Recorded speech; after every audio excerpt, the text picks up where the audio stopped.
और P X upon P Y जो है वो बजट लाइन का स्लोप है, जहां पे हमारे दोनों स्लोप्स इक्वल होते हैं। पहली कंडीशन वो है।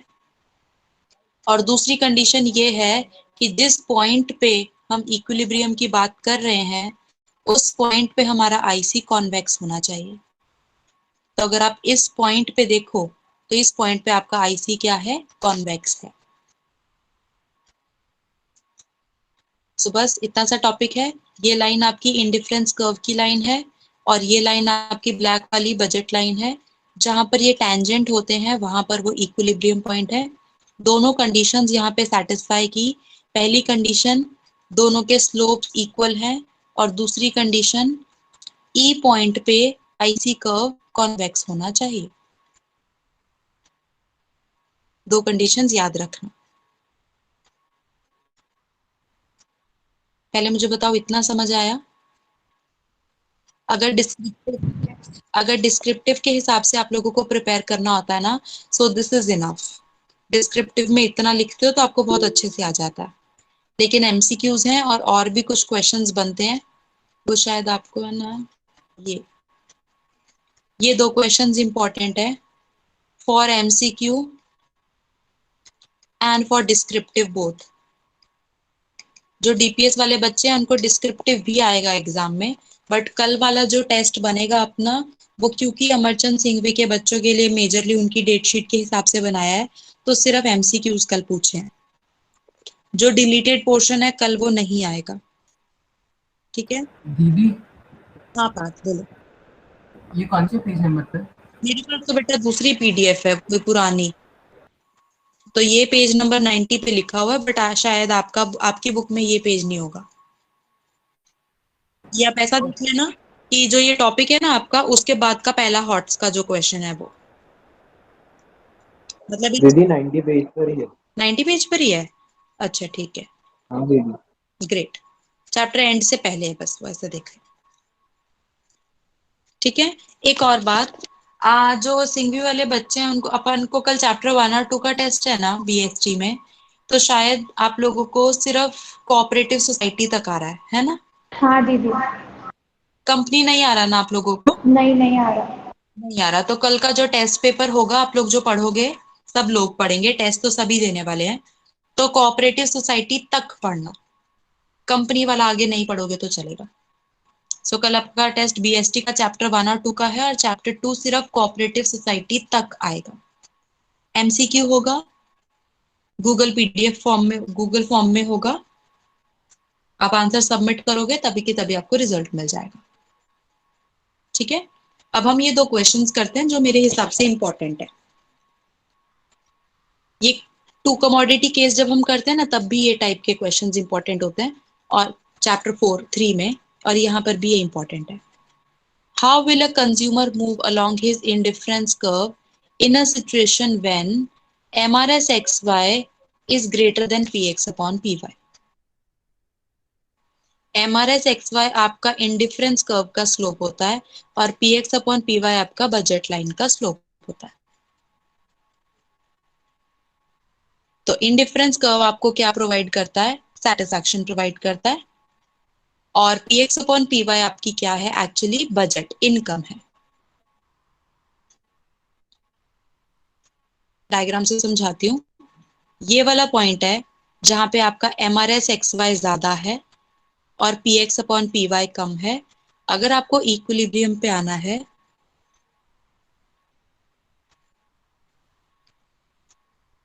तनिषा, बस इतना ही है। डिलीटेड पोर्शन तो वही है जो बस सबके लिए है, बाकी कोऑपरेटिव सोसाइटी तक आ रहा है वो मैंने बता दिया आपको, बाकी सब सेम है। सो हमारा MRSXY ज्यादा है। MRSXY मतलब होता है इंडिफरेंस कर्व का स्लोप, और बजट लाइन का स्लोप कम है, तो हम क्या करेंगे? We will move rightward to make it equilibrium. So the consumer should move, आप उसको डाउनवर्ड टू द राइट बोल सकते हो क्योंकि वैसे मूव करेगा। Convexity of the IC ensures that as the consumer moves downward to the right along the IC, MRS tends to fall, implying that the consumer should start consuming more of X in place of Y.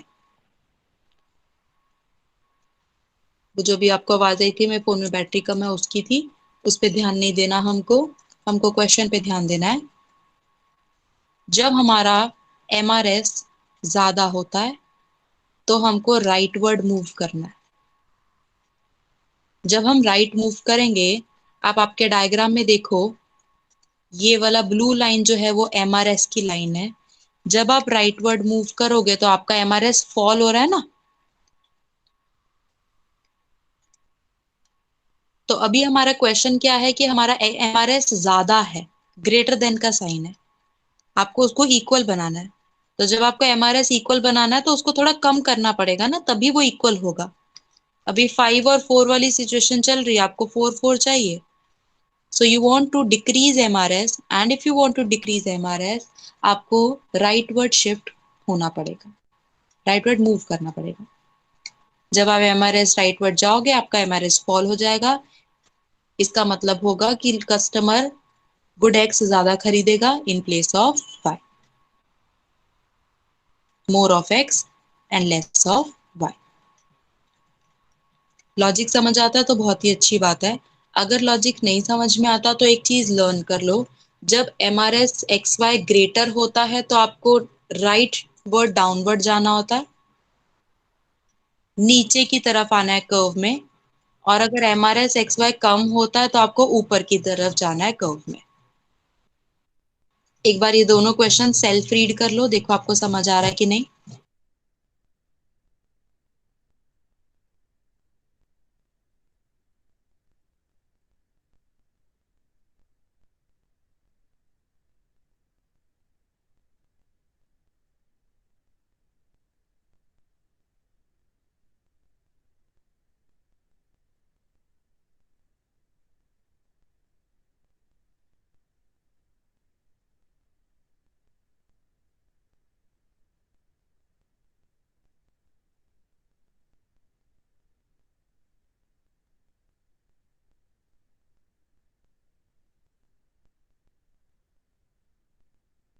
ठीक है, तो ये याद रखना है, right word greater than का sign है तो right word shift, right word movement, और लेस देन का साइन है तो लेफ्ट वर्ड मूवमेंट। ये लेस देन का साइन है, एल से लेस देन, एल से लेफ्ट, वैसे याद रख लेना। ठीक है, 2 4 एमसीक्यूज देखते हैं इस चैप्टर के। लेट्स सी कि आ रहे हैं समझ में कि नहीं। चलो, हो जाओ तैयार, कमर कस लो और कमेंट्स में आंसर करना। ऐसा कोई नहीं होना चाहिए जो बस बैठ के देख रहा है कि हाँ बच्चे लिख रहे हैं बहुत अच्छी बात है, ऐसा नहीं। मेक योर एफर्ट्स, अपनी स्पीड के हिसाब से क्वेश्चन रीड करो, एबीसीडी बताओ, लास्ट में आंसर मैच करते हैं। Also right the question number, good, ताकि पता चले कि वो कौन से क्वेश्चन का आंसर है। डिफरेंट आंसर्स होंगे तो भी कोई प्रॉब्लम नहीं है, लास्ट में मैच कर लेंगे क्या सही क्या गलत। चलो, make your efforts.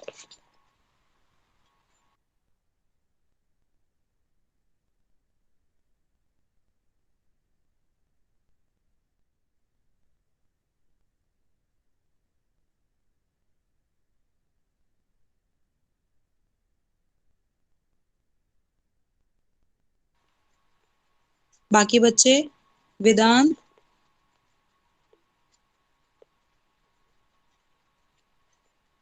Yes ma'am. Answers लिखो। क्या यस मैम?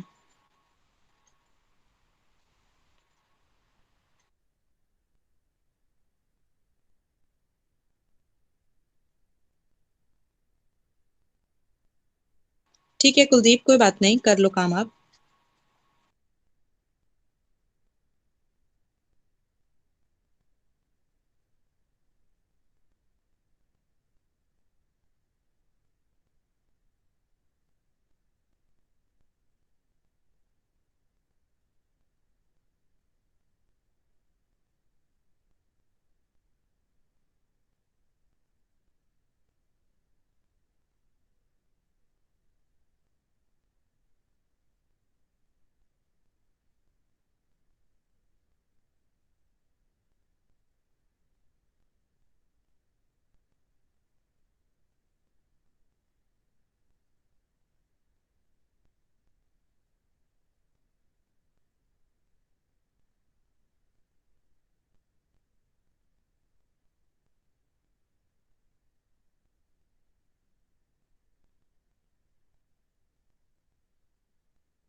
अरे दीदी 7 8 9 को दिखाओ ना, बहुत फास्ट जा रहे नीचे।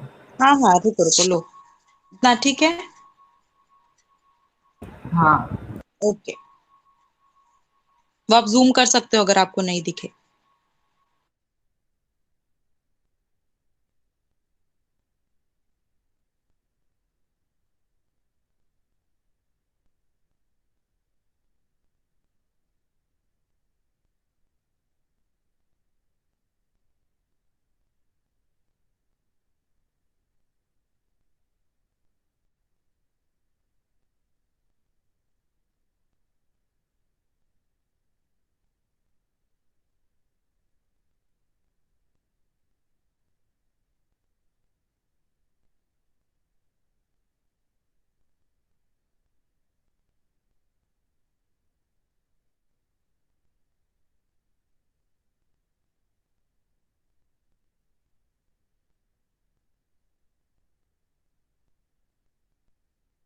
दीदी, हाँ जी। 14 का आंसर ए और सी दोनों नहीं होना चाहिए? Marginal rate of substitution. एक मिनट, आंसर देखती हूँ। सी लिखा है इन्होंने। पर ए भी तो हो सकता है ना।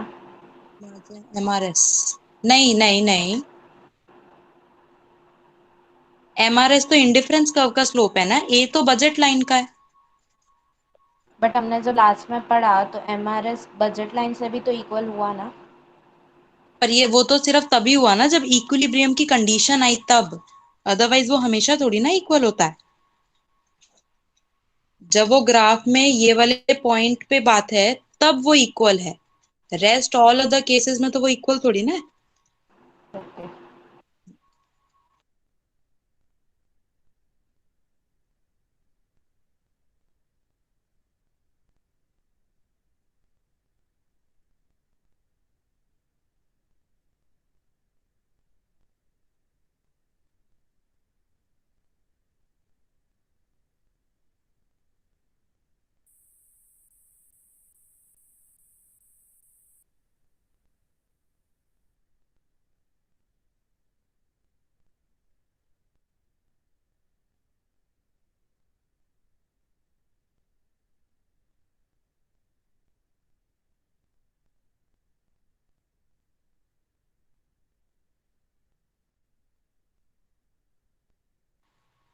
एक बार कर लें सब लोग, फिर हम आंसर्स मैच कर लेते हैं। Let everybody finish.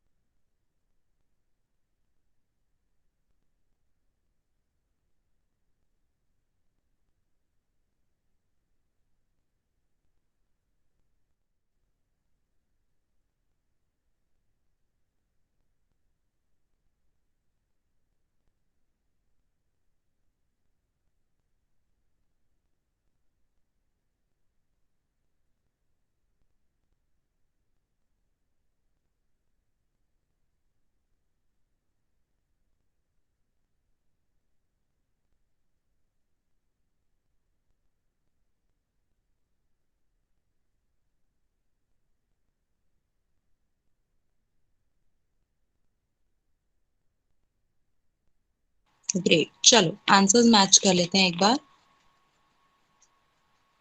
I hope आप लोगों ने कोई भी तुक्का मार के नहीं किया है। आंसर वन की बात करते हैं सबसे पहले।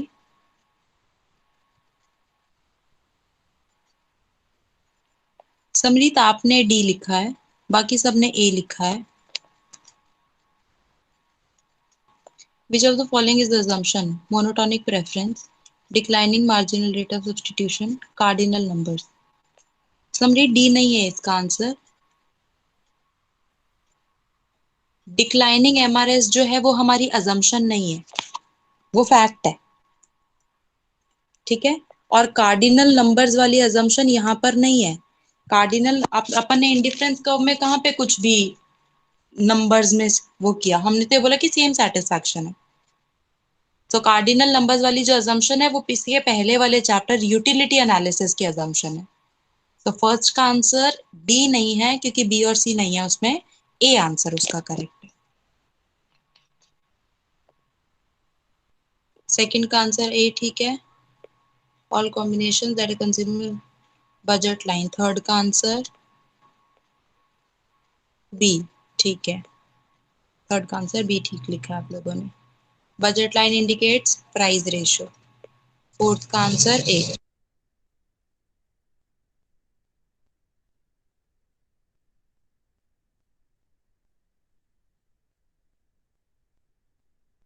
फिफ्थ का आंसर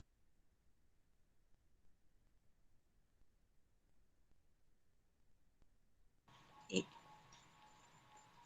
ठीक है। सिक्स्थ का ए, सेवेंथ का डी ठीक है।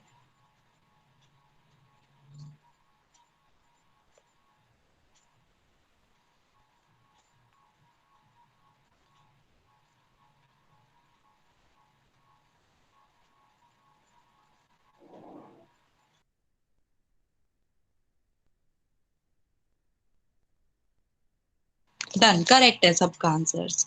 आई होप एकदम इजी थे। यहाँ पर एक ग्रेटर देन वाला साइन है, लेस देन में लेफ्ट जाते हैं, ग्रेटर देन में राइट जाते हैं।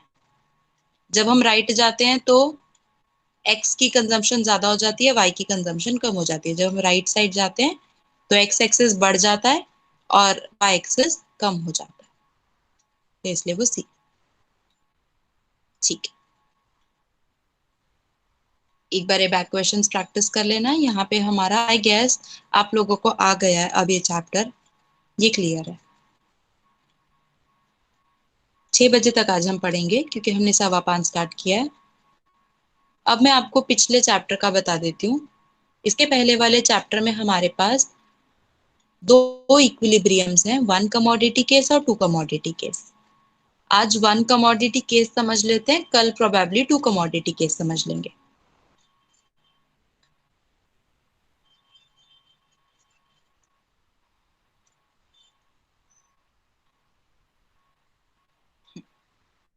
पहले तो मैं आपको चैप्टर के बारे में ब्रीफ करती हूँ। जैसे हर चैप्टर का एक मेन पर्पस है, वो याद रखना है। जैसे फोर्थ चैप्टर के अंदर अभी अभी हमने इंडिफरेंस का बजट लाइन और उसका इक्विलिब्रियम किया, ऐसे याद रखने का। जो चैप्टर अभी हम 3 कर रहे हैं इसमें यूटिलिटी के बारे में। पहले तो वो पूछेंगे कि यूटिलिटी वर्ड का मतलब क्या होता है। यूटिलिटी वर्ड का मतलब होता है सेटिस्फैक्शन। इस चैप्टर के अंदर हमको गुड्स को कंज्यूम करना है, we have to eat that product, खाना है वो हमको। एंड जैसा हमको पता है कि जब हम ज्यादा खाते रहते हैं तो हमारा पेट भरता रहता है ना। तो जब पेट भरता है तो जितनी सेटिस्फैक्शन भूखे पेट को लगती है उतनी सेटिस्फैक्शन भरे हुए पेट को नहीं मिलती खाने से। आपका पेट एकदम फुल है, उसके बाद में जबरदस्ती आपको पिज्जा भी खिलाओ ना तो भी आपको अच्छा नहीं लगेगा। So what is the concept is कि जब हम पहला गुड कंज्यूम करते हैं तो हमको बहुत अच्छा लगता है। जब हम दूसरा गुड कंज्यूम करते हैं तो हमको थोड़ा कम अच्छा लगता है पहले के कंपैरेटिवली। और गुड्स कंज्यूम करते हैं और अच्छा कम अच्छा लगता है। So that means the more we consume the goods, our satisfaction keeps on decreasing. First glass of water will always give you maximum satisfaction कि यार बहुत प्यास लगी थी, मजा आ गया पानी पी के। जब ऑन द स्पॉट आप सेकंड ग्लास पीते हो तो आपकी प्यास बुझी नहीं थी इसलिए आप पी रहे थे, बट जितना मजा आपको फर्स्ट ग्लास में आया होगा उतना आपको सेकंड ग्लास में नहीं आएगा क्योंकि तब तक थोड़ी प्यास कम हो चुकी थी। सो थर्ड चैप्टर पढ़ते समय यही ध्यान रखना है कि वी विल बी ईटिंग और ड्रिंकिंग दैट प्रोडक्ट। एग्जाम में ईटिंग और ड्रिंकिंग वर्ड नहीं लिखते, एग्जाम में कंजम्पशन वर्ड लिखते हैं। ये कंजम्पशन करते टाइम हमारे पास दो अजम्पशंस हैं। पहली अजम्पशन ये है कि जो हम खा रहे हैं वो एक प्रॉपर क्वांटिटी लेना है। 1 स्पून ऑफ वाटर नहीं, 1 glass of water. 1 bite of chapati नहीं, 1 फुल चपाती। तो यूनिट हमको प्रॉपर लेना है। और दूसरा ये है कि जो हम ये कंजम्पशन की बात कर रहे हैं वो कंटिन्यूअस कंजम्पशन है। पहला ग्लास मैंने अभी पिया तो दूसरा भी ग्लास मैं अभी पी रही हूँ, उसी की मैं बात कर रही हूँ। ये दो चीजें हैं। फिर उसके बाद है काफी सारी अजम्पशंस। यूटिलिटी, जैसा कि हमको पता है दो कॉन्सेप्ट्स होते हैं, कार्डिनल और एक ऑर्डिनल। कार्डिनल का मतलब होता है जिसको आप गिन सकते हो, और ऑर्डिनल वर्ड का मतलब होता है जिसको आप रैंक कर सकते हो। ये आपको एमसीक्यू में आ सकता है। सो कार्डिनल वर्ड का मतलब होता है which you can count, and ordinal word का मतलब होता है विच यू कैन रैंक। अब यूटिलिटी जो होती है सेटिस्फैक्शन, वो वैसे आप रैंक कर सकते हो रियल लाइफ में, कि भाई आपको ज्यादा यूटिलिटी मिली या कम यूटिलिटी मिली। यूटिलिटी मतलब सेटिस्फैक्शन। सो रियल लाइफ में हम लोग उसको रैंक कर सकते हैं, मतलब वो एक ऑर्डिनल कंसेप्ट है, लेकिन just for the purpose of this chapter हम उसको एक, हाँ वो आता ही है एमसीक्यू में, इंपॉर्टेंट है एमसीक्यू पर्पस से। ये वाला आया था कार्डिनल ऑर्डिनल वाला, हाँ आ जाता है वो। So you have to remember the words. Cardinal means which you can measure, and ordinal means which you can rank. In reality, it is an ordinal concept.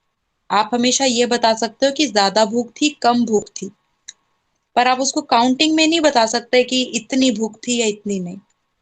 तो वैसे ऑर्डिनल कॉन्सेप्ट है, but just for this chapter we have assumed that it is a cardinal concept. पूरे chapter में हम utility आपको numbers में बताएंगे कि फर्स्ट यूनिट कंज्यूम करने पे 20 यूटिल्स की सेटिस्फैक्शन मिली। आप रियलिटी में वो 20 यूटिल्स नहीं बता सकते हो, लेकिन हम इस चैप्टर में अज्यूम कर रहे हैं। जब आप सेकेंड यूनिट कंज्यूम करोगे तो आपको पहले के कंपैरेटिवली कम सेटिस्फैक्शन मिलेगी, 18 या 15 या 14। फिर थर्ड यूनिट पे और कम सेटिस्फैक्शन, रीजन बीइंग हमारा स्टमक फुल हो रहा है उससे। ठीक है। सो ऐसे ऐसे जैसे जैसे खाते जाओगे वैसे वैसे एक पॉइंट आएगा कि बस आप बोलोगे मम्मी को कि बस मम्मी और नहीं खाना, मम्मी बोलेगी नहीं नहीं बेटा खा ही ले, एक तो तू और कमजोर होता जा रहा है। तो आपने वो लास्ट वाला एक और रोटी खाई, तो आपको ओवरफुल भी नहीं लगा, ठीक था, जीरो सेटिस्फैक्शन मिली, आपको मजा नहीं आया। नहीं खाते तो भी चल जाता, बट मम्मी ने खिलाया तो आपने खा लिया, फिर आपको वो जीरो सेटिस्फैक्शन देगा। पर मम्मी और फोर्स कर रही है, और खा ले मेरा बेटा और खा ले। अब जब आप पेट भरने के बाद और खाओगे, तो लास्ट वाली रोटी आपको खुशी नहीं देगी कि आहा हा मजा आ गया।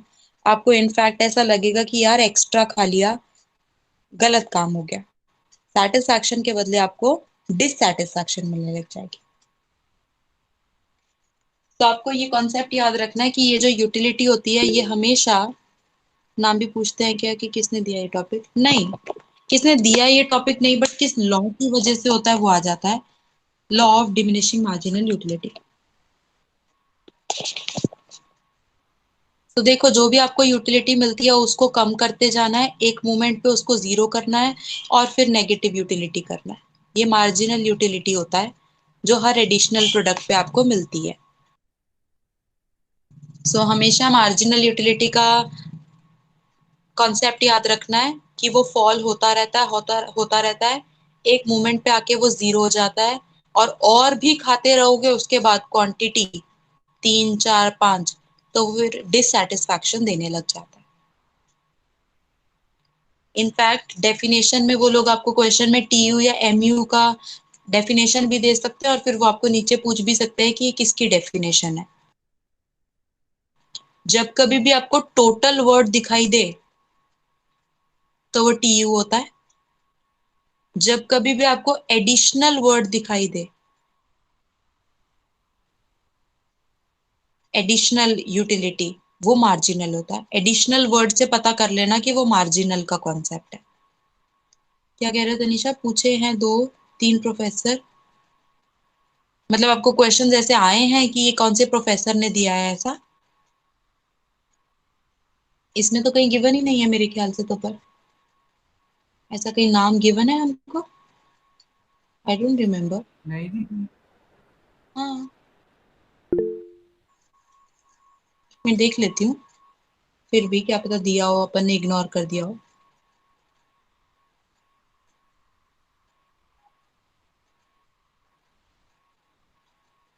नहीं,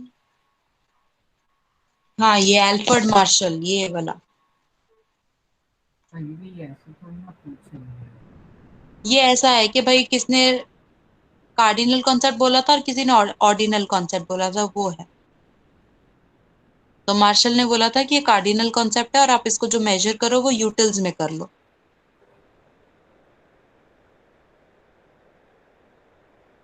और तो कुछ नहीं है। आप मुझे ठीक है एक बार क्वेश्चन पेपर भेज दो, फिर हम देखते हैं। चलो ठीक है, इतना ही रखते हैं। आज का जो थियोरेटिकल पोर्शन इस चैप्टर का हुआ वो याद रखना कि जो हम यूटिलिटी मिलती है हमें हर additional product. Parth mic off करो। सॉरी। हाँ, हमें जो एडिशनल यूटिलिटी मिलती है आफ्टर कंज्यूमिंग एवरी प्रोडक्ट, वो यूटिलिटी हमेशा फॉल होती है। उसका रीजन है law of diminishing marginal utility. यही हमारा लॉ कहता है कि when you consume more and more of a product, the utility you get will keep on declining. बस, कल ये वाला चैप्टर प्रॉपरली हम रिवाइज कर लेंगे। कल नहीं, कल तो टेस्ट है हमारा। परसों रिवीजन करेंगे, वापस कंटिन्यू। कल टेस्ट बीएसटी का, परसों चैप्टर 3 रिवीजन। बस, you can leave. Okay, bye. Thank you, bye bye. Welcome, bye bye.